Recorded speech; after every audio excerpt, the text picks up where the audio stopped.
Hello friends, எல்லாருக்கும் வணக்கம். பண்டிகை காலம் நம்மளுக்கு நெருங்கிக்கிட்டே இருக்குது. ஸோ நம்ம வீட்டை அலங்காரப்படுத்துறதா இருக்கட்டும், லக்ஷ்மி கடாட்சம் நம்ம வீட்டில் பெருகிறதுக்கும் நம்ம இந்த மாவிலை தோரணம் ரொம்ப அழகாக கட்டுவோம். அதில் வித்தியாசமான ஸ்டைலில் நம்ம இன்றைக்கி பார்க்கலாம். முதல்ல நம்ம 3 மாவிலைகள் எடுத்துக்கலாம். நல்லா சுத்தப்படுத்தி எடுத்துக்கோங்க. அதோட மேல் பகுதியை நம்ம சிசரிட்டு கட் பண்ணி எடுத்துக்கலாம். இந்த காம்பு பகுதியை இப்போது ஒன்று மேலே ஒன்று வச்சு நம்ம ஒரு பின் போட்டுக்க போகிறோம். இந்த மாதிரி 3 லீஃபும் 3 டைரெக்ஷனில் இருக்கிற மாதிரி வச்சுட்டு ஒரு பின் போட்டுக்கோங்க. இந்த மாதிரி உங்களுக்கு தேவையான லென்த்துக்கு நீங்கள் அட்ஜஸ்ட் பண்ணிக்கோங்க. பெரும்பாலும் ஒற்றைப்படையில் நம்ம பயன்படுத்தினோம் அப்படின்னா ரொம்ப நல்லது. வீட்டுக்கு அது ஒரு நல்ல வைப்ரேஷன் கொடுக்கும். இப்போது இதில் நீங்கள் வெறுமனே இந்த பெட்டல்ஸை மட்டும் இந்த மாவிலைகளை மட்டும் வச்சு கூட நீங்கள் அலங்காரப்படுத்தலாம்.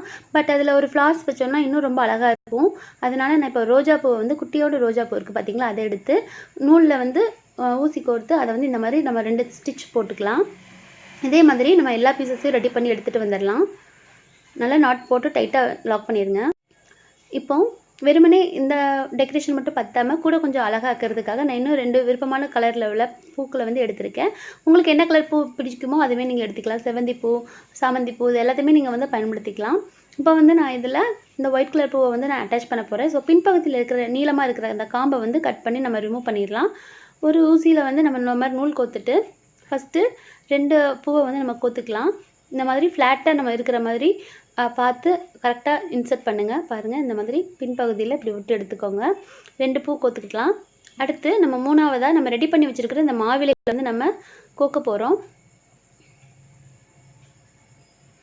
நீங்கள் கெட்டும்போது எல்லாத்தையும் ஃபைனலாக ஒரு தடவை அட்ஜஸ்ட் பண்ணிக்கோங்க. அதுக்கு முன்னாடி வரைக்கும் நீங்கள் கோக்கும்போது உங்களுக்கு கண்டிப்பாக அது பிறண்டு விலகத்தான் செய்யும். ஸோ அதை பற்றி கவலைப்படாதீங்க. இப்போது அடுத்ததான் இன்னும் 2 பூக்களை கோத்துட்டு திரும்ப அடுத்த மாவிலைகளை செட்டு வச்சிடலாம். இந்த மாதிரி உங்களுக்கு எத்தனை வேணுமோ நீங்கள் அத்தனை இதை கோத்து உங்களோட வாசலோட லென்த்துக்கு ஏற்ற மாதிரி நீங்கள் அட்ஜஸ்ட் பண்ணி கட்டிக்கோங்க. முன்னாடியே கொஞ்சம் நூல் விட்டிங்க அப்படின்னா அதை வச்சு நம்ம கட்டிக்க முடியும். ஒரு ஆணிலையும் நம்ம எண்டில் ஒரு ஆணிலையும் நம்ம கட்டிக்கிறதுக்கு வசதியாக இருக்கும். பெரும்பாலான இடத்துங்களில் பார்த்திங்கன்னா இது கண் திருஷ்டியை போக்குற அளவுக்கு கூட சக்தி இந்த மாவிலைகளுக்கு இருக்குதுன்னு சொல்லி நம்ம நம்புகிறோம். ஸோ கண்டிப்பாக இதை நீங்கள் ட்ரை பண்ணி பாருங்கள். ஒவ்வொரு விதமான நீங்கள் டெக்கரேஷனை எப்படியெல்லாம் பயன்படுத்தலாம் அப்படின்றத இன்னும் நிறைய வீடியோஸ் உங்களுக்காக காத்துக்கிட்டே இருக்குது. நீங்கள் நம்ம சேனலை இதை ஃபர்ஸ்ட் டைம் பார்க்குறீங்க அப்படின்னா நீங்கள் நம்ம சேனலுக்கு மறக்காமல் சப்போர்ட் பண்ணுங்கள். உங்களோட சப்போர்ட் ரொம்ப ரொம்ப இம்பார்ட்டன்ட். சப்ஸ்கிரைப் பண்ணுங்கள். இந்த வீடியோ பிடிச்சிருந்தா லைக் பண்ணுங்கள். எப்படி இருந்தது அப்படின்னு சொல்லிட்டு கமெண்ட் பண்ணுங்கள். இப்போ ஃபைனலாக 2 பூ இருக்கிற மாதிரியும் நான் அரேஞ்ச் பண்ணியிருக்கேன்.